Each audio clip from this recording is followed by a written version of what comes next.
আপনারা সবাই জানেন 20 জুন চুয়াডাঙ্গা স্বাস্থ্য সহকারী পরীক্ষা অনুষ্ঠিত হয়েছিল। এই পরীক্ষার প্রশ্ন আগে রাতে ফাঁস হয়েছিল এবং সিভিল সার্জনের কার্যালয় রাত 3টা পর্যন্ত খোলা ছিল এবং পরবর্তীতে আমরা দেখেছি বিভিন্ন ওয়ার্ডে পরীক্ষার্থী অ্যাবসেন্ট ছিল, বিভিন্ন ওয়ার্ডের অ্যাবসেন্ট ছিল, তাদেরকে চূড়ান্তভাবে সুপারিশ করা হয়েছে এবং তাদের চাকরি দেওয়া হয়েছে। একজনের বিপরীতে 5 জনের টিকানোর কথা, একজনকে টিকেই মৌখিক পরীক্ষায় নির্বাচন করে চূড়ান্তভাবে তাদেরকে নিয়োগের সুপারিশ করা হয়েছে, যেটার আগামীকাল তাদের যোগদানের তারিখ। কিন্তু আমরা চাই এর সুষ্ঠু প্রতিবেদন হোক এবং অনতিবিলম্বে এই নিয়োগ স্থগিত করে আবার নতুন নিয়োগ চালু করুক, এটা আমাদের দাবি।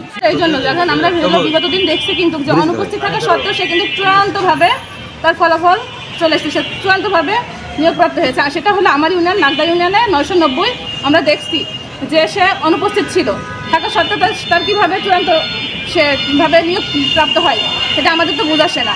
আমরা চাই এই নিয়োগ বাতিল হোক এবং পুনরায় নিয়োগ আবার দেওয়া হোক এবং এটা সুষ্ঠু তদন্ত হোক, আমরা এটাই চাচ্ছি।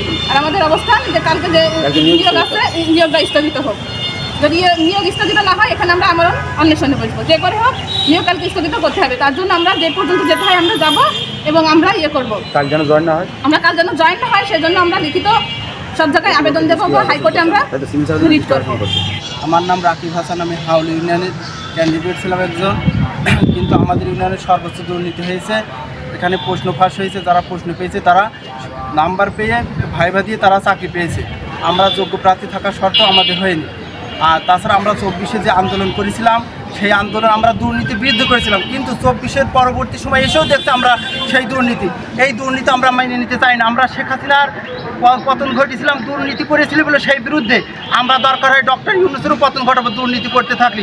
যদি এই নিয়োগের পূর্ণ বাতিল না করে তাহলে আমরা এখান থেকে বৃহত্তর আন্দোলন করব এবং দরকার হয় আমরা ঢাকা সহ বিভিন্ন জেলাতে আমরা এই আন্দোলন শুরু করব। ছাত্ররা যদি চুয়াডাঙ্গা জেলায় সিভিল সার্জনের পূর্ণ নিয়োগ বা পরীক্ষা না নেয়, প্রশ্ন ফাঁস হয়েছে, এখানে আমরা জাতীয় পত্রিকায় হয়েছে, তারপর যমুনা টেলিভিশন দেখেছে, মাথাভাঙ্গা দেখেছে, সময় সমীকরণে এইগুলো আমাদের দেখিয়েছে, তারপরেও ব্যবস্থা নিয়ে আমাদের সিভিল সার্জনের অফিসার।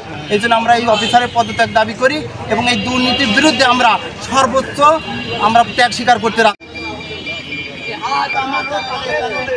প্রশ্ন ফাঁসে যে পরীক্ষার প্রশ্ন ফাঁস হয়েছে সেই পরীক্ষায় প্রশ্ন ফাঁসের ভিত্তিতে কেন পরীক্ষা নিয়মটা দেওয়া হচ্ছে, সেই জন্য আমরা অবস্থান করছি যে যাতে পুনরায় পরীক্ষাটা বাতিল হয়, বাতিল হওয়ার পরে পুনরায় যদি পরীক্ষা নেওয়া হয় পরীক্ষা নিয়ে স্বচ্ছভাবে যাতে পরীক্ষাটা নিয়োগ করতে দেওয়া স্বচ্ছভাবে।